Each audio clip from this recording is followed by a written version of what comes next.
காங்கிரஸ் திடீர்னு மறுபடியும் கூட்டணி ஆட்சியை கையில் எடுக்கிறாங்க. அந்த அட்டு மாணிக் தாகூர் கற்பனை ஓட்ட வச்சு பேசிட்டு இருக்கு. பைத்தியக்கார மாதிரி திருநாக்கரசை நம்பி பேசிட்டு இருக்கிறாப்புல. இதே மாதிரி இன்னொரு முட்டாள் கார்த்திக் சிதம்பரம், ஜோதிமணி பிரவீன் சக்கரவர்த்திக்கு எதிராக தான் பேசியிருக்காங்க. திமுக காங்கிரஸை ஒரு வேலை கழட்டி விட்டுருச்சுன்னா திமுக ஜெயிக்குமா ஜெயிக்காதா சார்? நடுராத்துல அவரையா சுடுகாட்டுக்கு போனோம். தாவேக்கா வச்சே தொடர்ந்து பேசிட்டு இருக்காங்க. இது என்ன காரணம்? அதனால ஃப்ராடு சர்வேக்கள் எடுக்காம டேபிள் ஒர்க் சர்வேக்கள் எல்லாம் போட்டு என்னத்தையும் பண்ணிட்டு இருப்பாங்க. இந்த பைத்தியக்கார மாதிரி பேசிட்டு இருக்கக்கூடிய இந்த பைத்தியங்களை விட்டுருங்க. மாணிக் தாகூரை பற்றி நான் பேசின பேச்சு எல்லாம் அப்படியே போட்டு இந்த மாதிரி பொறாம காழ்ப்புணர்ச்சி உள்ள கோஷ்டிகளுக்கு இவ்வளவுதான் மரியாதை.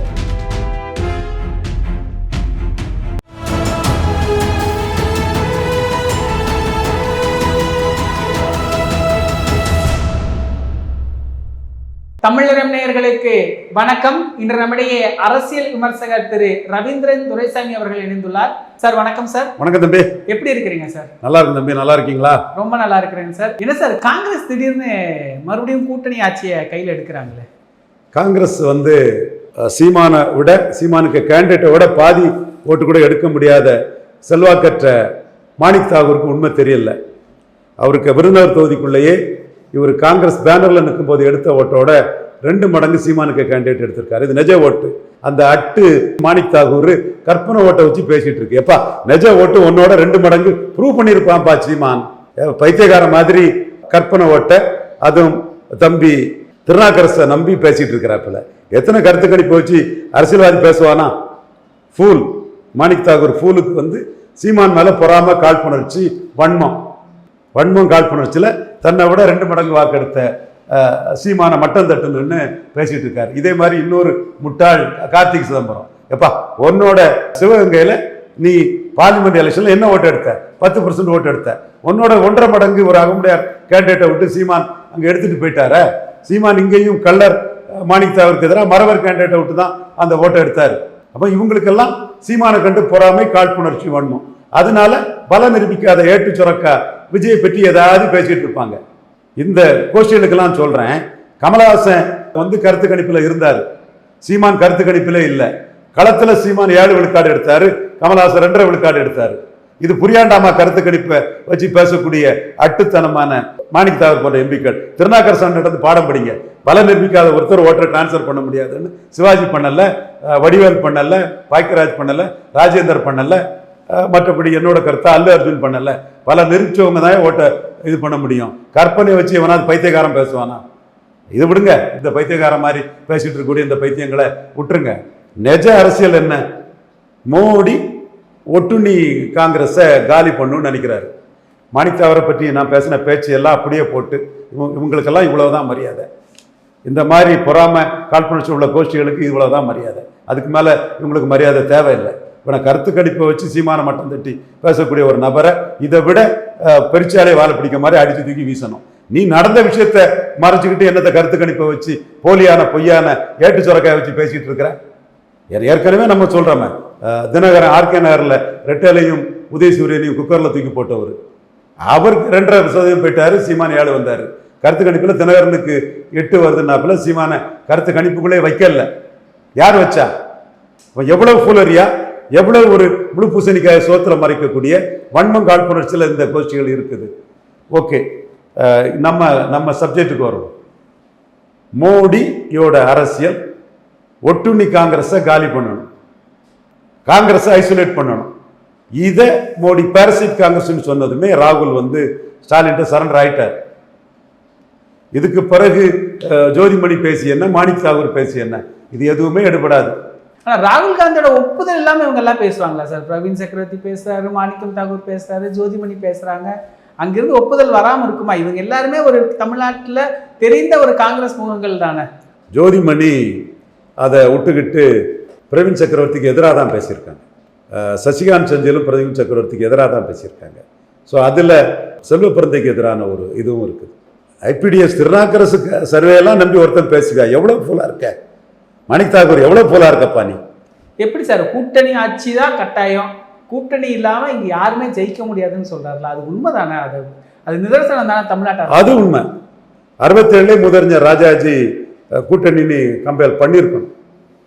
அது அண்ணா வந்து 62 காஞ்சிபுரத்தில் பெரும் தோல்விக்கு பிறகு 67 தென் சென்னையில் 6 தொகுதியில் உள்ள தென் சென்னையில் தான் நின்னார். அப்போ ராஜாஜி கேட்டிருந்தா கிடைச்சிருக்கும். இப்போ நீங்கள் வந்து 21 கேட்டிருக்கணும். 21 கேட்காம தனியாட்சி திமுகவுக்கு வந்த பிறகு இப்போ கூட்டணி ஆட்சி கேட்டால் யார் கொடுப்பா? அது நீங்கள் தான் தெருவில் கேட்டுட்டு இருக்கீங்களே தவிர ராகுல் காந்தி கேட்பாருன்னு எனக்கு தெரியல. அதே மாதிரி 2006 சோனியா காந்தி ராமதாஸை கையில் எடுத்துக்கிட்டு கேட்டிருந்தாலும் கிடச்சிருக்கும். அப்போ அவங்க தான் அதை அலோவ் பண்ணாங்க. அதே மாதிரி 71 இது எம்எல்ஏ வேண்டாம், எம்பி மட்டும் போதுன்ட்டு போயிட்டாங்க. ஸோ நீங்கள் கூட்டணி ஆட்சி மாணிக் தாகூர் கேட்கறது தவறு நான் சொல்ல மாட்டேன். அது அவருக்கு உரிமை. இந்த கருத்து கணிப்பை வச்சுட்டு பேசுகிறதான் பைத்தியக்காரன் தான் பேசுவான். நீ பைத்தியகாரத்தனமாக பேசாத. சீமான் 1ஓட 2 மடங்கு உன் ஊர்லேயே மறவர் கேண்டிடேட்டை போட்டு எடுத்து நிரூபித்து காட்டியிருக்காருங்கிறத மண்டையில் உரைக்கிறதுக்கு தான் அதெல்லாம் சொன்னேன்.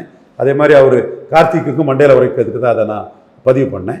மற்றபடி கூட்டணி ஆட்சி அவங்க கேட்குற தப்பு இல்லை, அது அவங்க உரிமை. அது ஸ்டாலினும் ராகுலும் பேசி முடிவு பண்ணுவாங்க. என்ன ஒரு நெருக்கடி கொடுத்து ஒரு அப்பர் ஹேண்ட் எடுக்கலான்னு பார்க்குறாங்களா காங்கிரஸ்? இருக்க சீட்டை குறைச்சிடக்கூடாதுன்னு அச்சப்படுறாங்க. இது எப்படி சார்? இப்போ ஸ்டாலின் அமைதியாகவே இருக்கிறாரு. இது வரைக்கும் இத்தனை நாளாக நம்ம பேசிகிட்டே தான் இருக்கிறோம். காங்கிரஸ் தாவேக்கா நிலைப்பாடு எடுக்கிறாங்க, கூட்டணி ஆட்சின்னு கொடுக்குறாங்க. 39 சீட்டு 3 அமைச்சர் 2-3 நாளைக்கு முன்னாடி வந்தது. எதுவுமே திமுக தரப்புலேருந்து ஸ்டாலின் தரப்புலேருந்து ஒரு பெரிய எதிர்ப்பு வந்த மாதிரி தெரியலையே. விஜய் அரசியல், கற்பனை அரசியல், காகிதப்புள்ளி அரசியல். 234 தொகுதியில் அன்னதானம் வழங்கினாருன்னு விஜய் தரப்பு தினத்தந்தியில் கிளைம் பண்ணுறாங்க. 35க்கு மேலே இல்லை. எப்போ மாணிக்க தாகூர் 35க்கு மேலே விஜய் அன்னதானம் வழங்கிட்டாருன்னு எனக்கு எவிடன்ஸ் போட்டு கொடுப்பா, உன்னை நான் பாராட்டிடுறேன். சும்மா ஃப்ராடுத்தனமாக சீமான் மேலே உள்ள வன்மத்தில் பேசிக்கிட்டு மீண்டும் மீண்டும் மாணிக் தாகூர் அடிக்கிறது நான் திட்டமிட்டு தான் அடிக்கிறேன். இதுக்கு மாணிக் தாகூர் ஆதாரம் தந்துடுவாரா? அப்போ 234 அன்னதானம் வழங்கினாங்கிறாப்புல. 35 இடத்துக்கு மேலே அன்னதானம் வழங்க முடியல. 39 கேண்டிடேட் போட முடியல. சிஏஏ எதிர்ப்புன்னு ஒரு கருத்தை மட்டும் சொல்லிக்கிட்டு ஒதுங்குறாப்புல. அப்போ அவரை கருத்துக்கணியில் வைக்கிறதே ஒரு அபத்தம் இல்லை. கேண்டிடேட் 234 சீமான் போடுறாரு, 39 போடுறாரு, 8 விழுக்காடு எடுக்கிறாரு. அவரை கருத்து கணிப்பில் வைக்கிறாரு நியாயம். உன்ட்ட கேண்டிடேட்டே இல்லை, மோசடியா 35 இடத்துல அன்னதானம் வழங்கிக்கிட்டு 234 போய் சொல்கிறேன். இதை மறைச்சு நீ கார்த்திக் சிதம்பரமும் மாணிக் தாகூரும் பேசுறதுனால தான் உங்களை நான் அடிச்சு நொறுக்க வேண்டிய சூழ்நிலைக்கு தள்ளப்படுறேன். இப்போ திமுகவிலிருந்து அப்துல்லா சொல்றாரு, இது வந்து கூட்டணியை உடைக்கிற வேலை, இது ஆர்எஸ்எஸ் உடைய சதித்திட்டம், ஆர்எஸ்எஸ் பின்னணியில இருந்து அப்படியெல்லாம் பேசுறாங்க, ஒரு எதிர்ப்பு குரல் வந்திருக்கு. இது உண்மைதானா? ஆர்எஸ்எஸ் விரும்புது, மோடி விரும்புறாரு. ஸ்டாலின் காங்கிரஸை கலத்தி விட்டுட்டு 98 காங்கிரஸ் மாதிரி 4 விழுக்காடுக்கு போனோம். 2014 காங்கிரஸ் மாதிரி 4 விழுக்காடுக்கு போனோம். ஒரு கன்னியாகுமரி தவிர எல்லாரும் டெபாசிட் இழக்கதை பார்க்கணும். மாணிக் தாகூர் 4 எடுத்தவர் 2.5க்கு போகிறத பார்க்கணும். ஜோதிமணி 3 எடுத்தவங்க 1.5க்கு போகிறத பார்க்கணும். இதெல்லாம் நமக்கு ஆசை. மோடிக்கு என்ன ஓட்டமும் அதுதான். அதனால தான் ஹேமந்த் சோரங்கிட்ட வேணுகோபால் வந்து சரண்டர் ஆயிட்டாரு, காங்கிரஸ் சரண்டர் ஆயிட்டு. அகிலேஷ் யாதவ் இந்த மாதிரி கலத்தி விடணும், தேஜஸ்வி கலத்தி விடணும், சரத்பவார் கலத்தி விடணும், ஸ்டாலின் கலத்தி விடணும்னு மோடியும் ஆர்எஸ்எஸும் உண்மையிலே எதிர்பார்க்கிறோம். அப்போ அது ஒரு உள்ளடி வேலைன்னு எடுத்துக்கலாமா சார்? இந்த கூட்டணி ஆட்சி, அந்த தொகுதி அதிகமாக கேட்கறது, அப்படி ஏதாவது புரிஞ்சுக்க முடியுமா? அது அவருக்கு உரிமை இருக்குது. அது நம்ம அது கூட்டணி ஆட்சி மாணிக் தாகூர் கேட்கறது, நம்ம அதை குறை சொல்லக்கூடாது. நம்ம ஒன்றும் ஸ்டாலினுக்காக இதை பேச வேண்டிய அவசியம் இல்லை. ராஜாஜி விட்டு கொடுத்துட்டாரு, இந்திரா காந்தி விட்டு கொடுத்தாங்க, சோனியா காந்தி விட்டு கொடுத்தாங்க. இவர் கேட்கறதுல நான் தப்புன்னு சொல்ல மாட்டேன். அது அவருக்கு உரிமை. நீங்கள் தொடர்ந்து சொல்லிட்டு வருவீங்க, ஸ்டாலின் அவர்கள் இப்போ வரைக்கும் 45% ஓட்டு அவர் அதுக்கு மேலே எடுக்கிறதுக்கு வாய்ப்பு இருக்குன்னு நீங்கள் எல்லா நேர்காணலையுமே பதிவு செய்வீங்க. இப்போ காங்கிரஸ் இல்லாட்டி திமுக ஜெயிக்க முடியாதுன்னு ஒன்று சொல்கிறாங்களே, அது உண்மைதானா? அந்த நிலை இப்போ இருக்கா? காங்கிரஸ் அப்படி ஒரு நிலைமைக்கு போனால் 98 காங்கிரஸ் 2014 காங்கிரஸ் நிலைமைக்கு வந்துடும். அதை பார்க்க நாங்கள் ஆவலோடு இருக்கிறோம். திருநாகரசனம் போன்றவர்களெல்லாம் விஜயை பற்றி சொல்லும்போது பல நிரூபிக்காதவருங்கிறத தெள்ள தெளிவாட்டே அது பதிவு பண்ணுறாங்களே. அப்போ தனிச்சு நிற்கிறதுக்கு தான் சமம். திமுக கூட்டணி விட்டு காங்கிரஸ் வெளியேறினா தனிச்சு நிற்கிறது தான் அது சமம். அப்போ தனிச்சு நின்னா 98 2014 நிலைமை தான் காங்கிரஸ் அடையும். இப்போ திமுக காங்கிரஸை ஒரு வேலை கழட்டி விட்டுருச்சுன்னா திமுக ஜெயிக்குமா ஜெயிக்காதா சார்? திமுக கழட்டி விட மாட்டாங்க. நடுராத்தில் அவரையா சுடுகாட்டுக்கு போகணும். அவரும் விஜய் மேலே வழக்கு தொடக்க மாட்டார், விஜயை கைது பண்ண மாட்டார். அதே மாதிரி காங்கிரஸையும் மார்ஜினைஸ் பண்ணுவாரே தவிர ஜெட்டிசன் பண்ண மாட்டார். தாவேக்கா வச்சே தொடர்ந்து பேசிட்டு இருக்கிறாங்க. இப்பவுமே தாவேக்கா வச்சு தான் பேசுறாங்க. நீங்களுமே கடுமையாக சாடுறீங்க, ஆனால் அதுதான் நடந்துகிட்டு இருக்கு. இது என்ன காரணம்? வேற பத்திரிகைகள் நடப்பதுக்கு வேற வழி இல்லை. அதனால ஃப்ராடு சர்வேக்கள் எடுக்காம டேபிள் ஒர்க் சர்வேக்கள் எல்லாம் போட்டு என்னத்தையும் பண்ணிட்டு இருப்பாங்க. ராகுல் காந்திக்கு ஒரு அரகன் ஆட்டிடியூட் இருக்கா சார்? ஏன்னா பீகார் தேர்தலில் இதை நம்ம பார்க்க முடிஞ்சுது. பீகார் தேர்தலில் கடைசி நேரம் வரைக்கும் கூட்டணி இறுதியாகல, தொகுதி இறுதியாகல, தேர்தல் தேதியெல்லாம் அறிவிச்சதுக்கு அப்புறமே அங்க கெமிஸ்ட்ரி இல்லாம தேஜஸ்வி யாதவுக்கு எதிராக ராகுல் செயல்பட்டார். இங்கேயுமே இவங்கெல்லாம் ராகுல் கண்டிப்பா எல்லாரும் தோத்தா தன் முன்னாடி வருவாங்கன்னு நினைக்கிறாரு. அது என்ன நடக்கும்னா, என்டிஏக்கு எதிராக மற்ற கட்சிகள்லாம் ஒன்று சேர்ந்து ராகுலை வந்து மூணாவது தள்ளிடுவாங்க.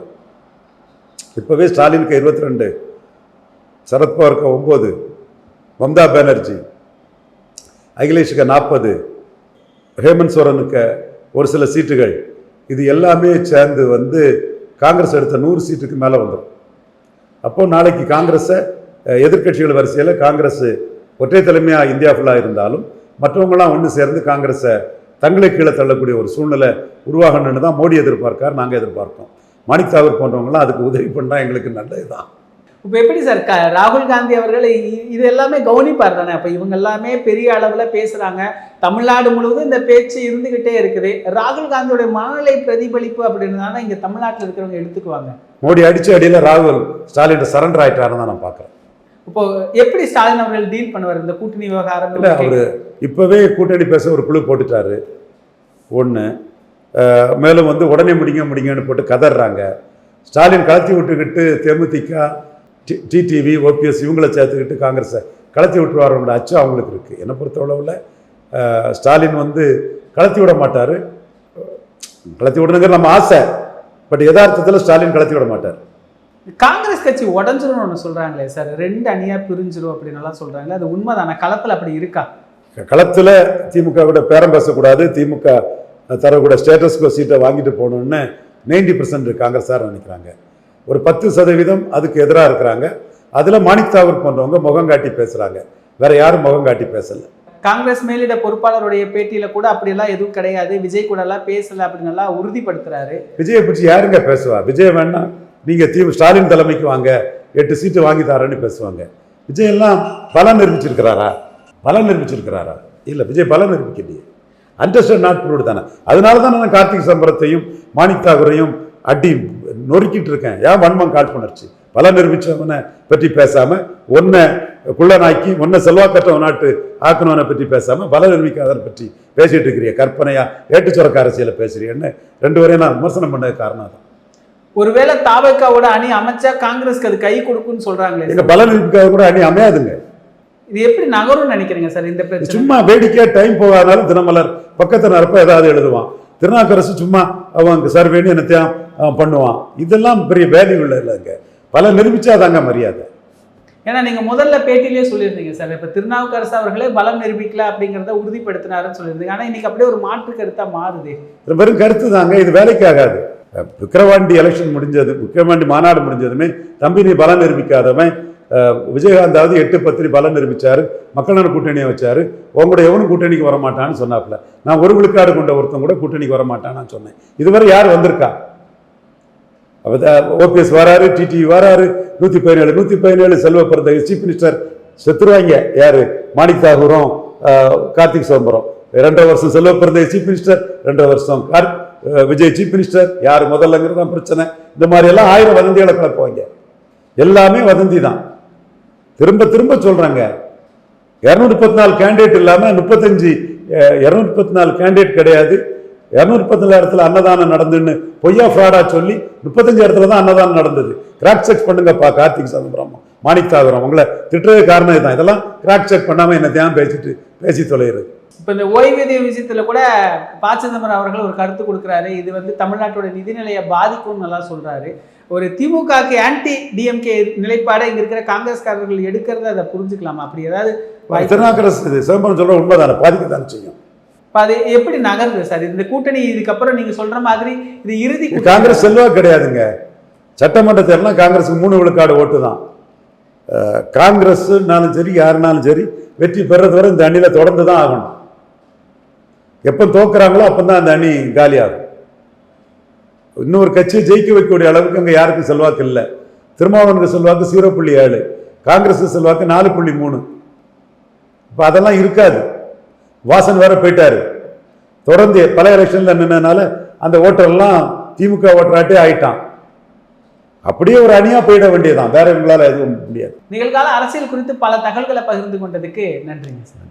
உலக தமிழர்களுக்கு வணக்கம். நான் ரவீந்திரன் துரைசாமி. தமிழினம் வலையொலியில் தொடர்ந்து பேசி வருகிறேன். தமிழினம் வலையொலி தமிழர்களின் உயர்வுக்கும் தமிழரின் பெருமைகளை மீட்டெடுப்பதற்கும் பெரும் பணி ஆற்றி வருகிறது.